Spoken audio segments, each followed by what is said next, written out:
नमस्कार दर्शकों, आप सभी का स्वागत है हमारे इस चैनल पर। दोस्तों, आज जो ये वीडियो मैं आपके सामने लेकर आ रहा हूं, ये बहुत ही इंटरेस्टिंग वीडियो है, क्योंकि उद्धव ठाकरे जी जो कि इस समय वर्तमान में महाराष्ट्र के मुख्यमंत्री हैं, उनकी कुंडली के अंदर एक विशेष योग यहां पर बन रहा है, जिसका विश्लेषण मैं यहां पर आप लोगों के सामने जरूर करना चाहता हूं। दोस्तों, जैसा आप सभी लोग जानते हैं कि महाराष्ट्र के वर्तमान मुख्यमंत्री उद्धव ठाकरे किस तरीके से नाटकीय घटनाक्रम के अंदर मुख्यमंत्री बने, ये सब आप लोग जानते हैं। लेकिन दोस्तों, यहां पर एक बहुत ही बड़ा ट्विस्ट अब उनकी जिंदगी में आया है। वर्तमान के अंदर कोरोना महामारी की वजह से सभी चुनाव स्थगित हैं। ऐसे में संविधान के अंदर एक नियम है कि मुख्यमंत्री को 6 माह के अंदर किसी न किसी सदन का सदस्य होना चाहिए। जैसा कि महाराष्ट्र में अगर हम बात करें तो वहां पर 2 सदन कार्य कर रहे हैं, एक विधानसभा और एक विधान परिषद। विधानसभा के चुनाव अभी हो नहीं सकते कोरोना की वजह से। ऐसे में विधान परिषद के ऊपर सबकी निगाहें टिकी हुई है, क्योंकि वहां पर राज्यपाल को यह अधिकार होते हैं कि वो कुछ सदस्यों को मनोनीत कर सकती है। जैसा कि आप लोग सभी जानते हैं कि राज्यसभा के अंदर राष्ट्रपति भी कुछ सदस्यों को मनोनीत कर सकते हैं। जैसा आपने सचिन तेंदुलकर के बारे में सुना, जया प्रदा के बारे में भी सुना था आपने कि उन्हें विशेष नियमों के तहत राज्यसभा का सदस्य मनोनीत किया गया। यानी राष्ट्रपति के पास ये अधिकार होता है कि वो कुछ राज्यसभा के सदस्यों को मनोनीत अपनी इच्छा से कर सकते हैं। उसी तरीके से राज्यपाल को यह अधिकार है कि वो कुछ सदस्यों को विधान परिषद का सदस्य नियुक्त कर सकते हैं। यदि वो ऐसा करते हैं तो फिर यहां पर उद्धव ठाकरे जी की मुख्यमंत्री की कुर्सी बची रह जाएगी। लेकिन दोस्तों, बात इतनी सी नहीं है। बात यह है कि 28 मई से पहले पहले उन्हें किसी न किसी सदन का सदस्य होना आवश्यक है, चाहे वो विधानसभा के सदस्य बने, चाहे विधान परिषद के सदस्य बने। और इसके लिए उनके मंत्रिमंडल ने एक प्रस्ताव पारित करके राज्यपाल को भेजा है कि वो माननीय मुख्यमंत्री को विधान परिषद का सदस्य नियुक्त करें। लेकिन दोस्तों, वो पत्र बहुत समय से लंबित है। कारण यही है कि कॉन्स्टिट्यूशन के अंदर ऐसी कोई व्यवस्था नहीं है जिसके अंदर एक पॉलिटिशियन को सदस्य मनोनीत किया जा सके। क्योंकि यहां पर जब ये सदन की स्थापना हुई, उसके पीछे मूल उद्देश्य ये था कि ऐसे लोग जो समाज के अंदर, देश के अंदर एक अपना प्रभुत्व रखते हैं, विशेष योगदान रखते हैं, ऐसे सदस्यों की नियुक्ति विधान परिषद या राज्यसभा में होनी चाहिए। जैसे कि सचिन तेंदुलकर जी खेल के क्षेत्र में बहुत बड़ी उपलब्धि रखते थे, इसीलिए उन्हें राज्यसभा के अंदर मनोनीत किया गया। लेकिन दोस्तों, यहां पर उद्धव ठाकरे जी के साथ यह नियम लागू होता है कि उनके पास कोई विशेष उपलब्धि नहीं है। वो एक राजनीतिक व्यक्ति है और एक राजनीतिक दल के मुखिया है।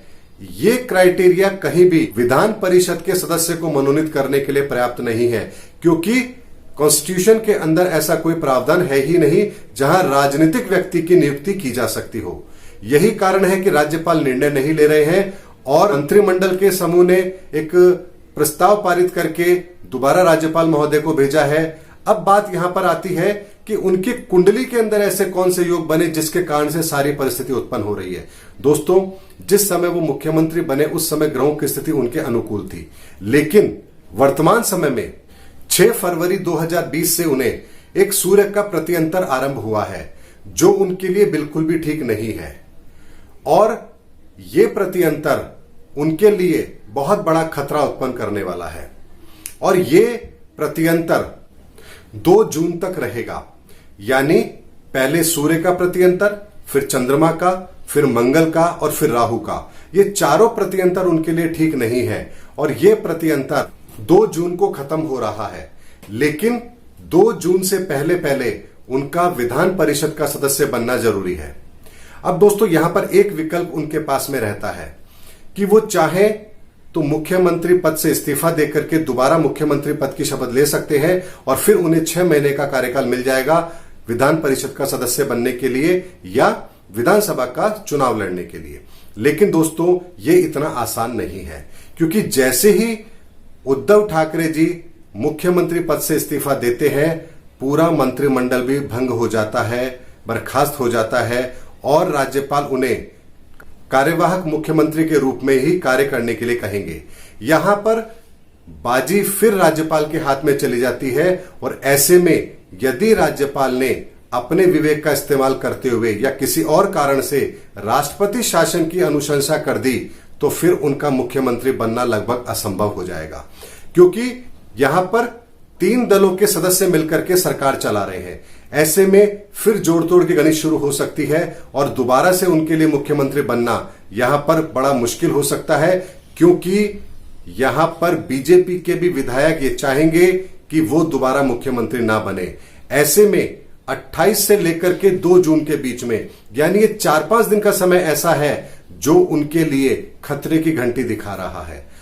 अगर किसी भी कारण से 28 तारीख से पहले उन्हें विधान परिषद का सदस्य मनोनीत नहीं किया जा सका तो निश्चित तौर पर उनकी कुर्सी खतरे में पड़ती हुई नजर आ रही है।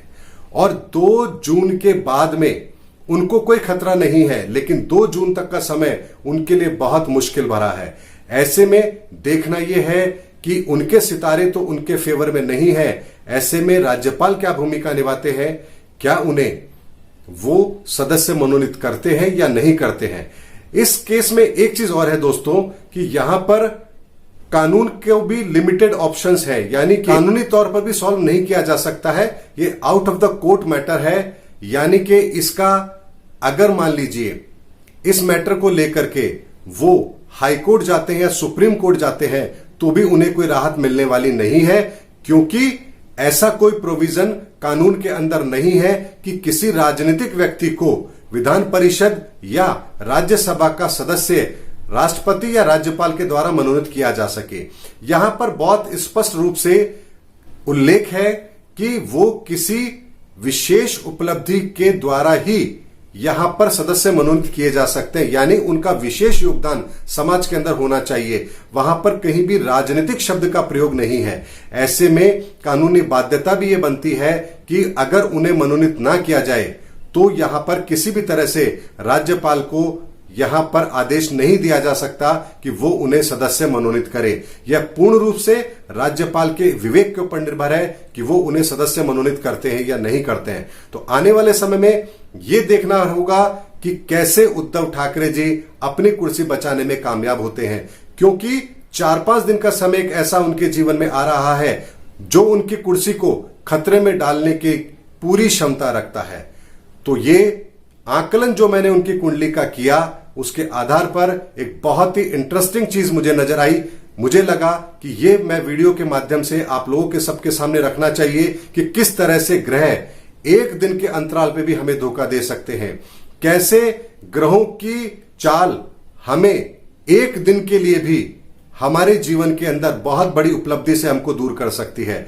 तो आने वाले समय में देखना होगा कि 28 मई से लेकर के 2 जून तक का समय माननीय मुख्यमंत्री महाराष्ट्र के श्री उद्धव ठाकरे जी के लिए कैसे रहने वाले हैं। ये बहुत ही इंटरेस्टिंग रहने वाला है, क्योंकि उनकी कुंडली भी यही संकेत दे रही है और संविधान के जो नियम है वो भी यही संकेत दे रहे हैं कि यहां पर कुछ अनोखा तो घटित होने वाला है। तो आने वाले समय में हम देखेंगे कि यह घटना किस तरीके से अपना मूर्त रूप लेती है। तब तक के लिए मैं आप सभी लोगों से विदा लेता हूं। अगले किसी वीडियो में इससे आगे की जानकारी लेकर मैं फिर आपके सामने आऊंगा। तब तक के लिए जय हिंद, जय भारत।